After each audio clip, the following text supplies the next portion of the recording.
નમસ્કાર, હું છું કેતલ અને આપ જોઈ રહ્યા છો CB24। રાજ્યમાં જાણે કે નકલીનો રાફડો ફાટ્યો છે। જી હા, ફરી એકવાર જેતપુરમાંથી એક નકલી પોલીસ ઝડપાયો છે, જે પોતે પીઆઈ હોવાનો રોફ ઝાડતો હતો। ઝડપાયેલા નકલી પોલીસ પૃથ્વીરાજ ઉર્ફે પ્રતાપ કુમારની મોડેસ ઓપરેન્ડરી એવી હતી કે તે લોકોને પોલીસનું ખોટું નામ આપી ડરાવી ધમકાવી પૈસા પડાવતો હોવાની પોલીસ સૂત્રો પાસેથી માહિતી મળી રહી છે। હાલ તો નકલી પોલીસને અસલી પોલીસનો ભેટો થઈ જતા રૂપિયા તો ન મળ્યા, પરંતુ જેલની હવા જરૂરથી મળી ગઈ છે। જેતપુર શહેરમાં એક કારખાનેદારને પોલીસના નામે ફોન કરી પોતે પીઆઈ અને પીઆઈ રાઇટર હોવાનું જણાવી વ્યાજે રૂપિયા આપો છો તેવું કહી પોલીસ સ્ટેશને બોલાવે છે। સાથે જ જેતપુર સિટી પોલીસે પોલીસના નામે ફોન કરી કારખાનેદારને વ્યાજે રૂપિયા આપો છો તેવું કહી ધમકાવતો હતો। જેતપુર શહેરની રાજેશ્વરી સોસાયટીમાં રહેતો અને રાહુલ પ્રિન્ટ નામનું સાડીનું કારખાનું ચલાવતો રાહુલ વડોદરિયા નામના કારખાનેદાર યુવાનને એક પોલીસના નામે ફોન આવેલ। તેમાં પ્રથમ, હું પીઆઈનો રાઇટર બોલું છું, ત્યારબાદ હું જેતપુર સિટી પીઆઈ એડી પરમાર બોલું છું તેમ કહી તમોએ યશ વસોયાને 15,000 રૂપિયા વ્યાજે આપેલ છે। તેની અરજી સિટી પોલીસ સ્ટેશનમાં આવેલ છે, માટે જ તમે પોલીસ સ્ટેશને બોલાવ્યા છે।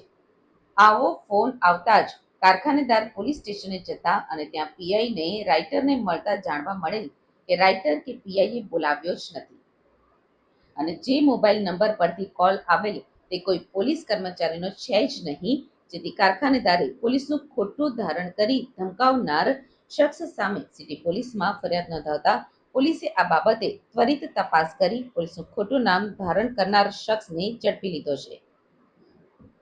ઝડપાયેલ શખ્સ જેતપુર તાલુકાના ખારચિયા ગામનો વતની હોય એવો પૃથ્વીરાજ ઉર્ફે પ્રતાપ મહેશભાઈ કુમાર હોવાનું ખુલ્યું હતું। સાથે જ આ કેસમાં તો ફરિયાદી પોલીસ સ્ટેશને પહોંચી જતા તેની સાથે આરોપી કોઈ રૂપિયા પડાવી નથી શક્યો, પરંતુ પોલીસને એવી શંકા છે કે આરોપી અન્ય લોકો પાસેથી પીઆઈનો રોફ જમાવી ધાક ધમકી આપી રૂપિયા પડાવ્યા છે કે કેમ, જેથી આરોપીની આકરી પૂછપરછ કરીને અન્ય કેટલા લોકો આ શખ્સનો ભોગ બન્યા છે તે દિશામાં તપાસ હાથ ધરી છે।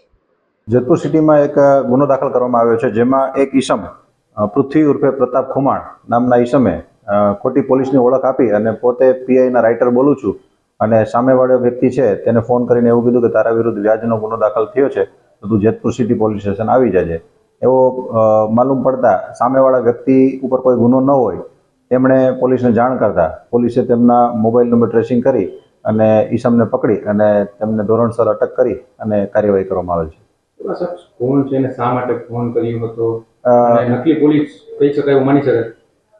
શખ્સ છે એ પોલીસ તરીકે કોઈ પહેરવેશ નહોતો કર્યો, એમણે ફક્ત ફોન કર્યો હતો કે પ્રતાપ કુમાર કરીને પોતે જે આરોપી છે એનું નામ પ્રતાપ કુમાર છે અને એમણે સામેવાળા વ્યક્તિ છે એમની સાથે પૈસાની કંઈક લેવડ દેવડ બાકી હતી, પૈસા દેવાના બાકી હતા, એ આપવા ન પડે એટલે એમણે આવી એક સ્ટોરી ઊભી કરી અને એમની ઉપર વ્યાજનો ગુનો દાખલ થયેલ છે અને જેતપુરમાં બોલાવે છે એવું કરીને એમણે આખું ઉપજાવી કાઢેલું।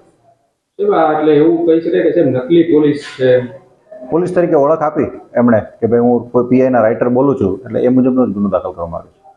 તો ઝડપાયેલા નકલી પોલીસ પૃથ્વીરાજ ઉર્ફે પ્રતાપ કુમારની મોડેસ ઓપરેન્ડરી એવી હતી કે તે લોકોને પોલીસનું ખોટું નામ આપી ડરાવી ધમકાવી તેમની પાસેથી પૈસા પડાવતો હતો। હાલ તો નકલી પોલીસને અસલી પોલીસનો ભેટો થઈ જતા રૂપિયા તો નથી મળ્યા, પરંતુ જેલની હવા જરૂરથી મળી ગઈ છે।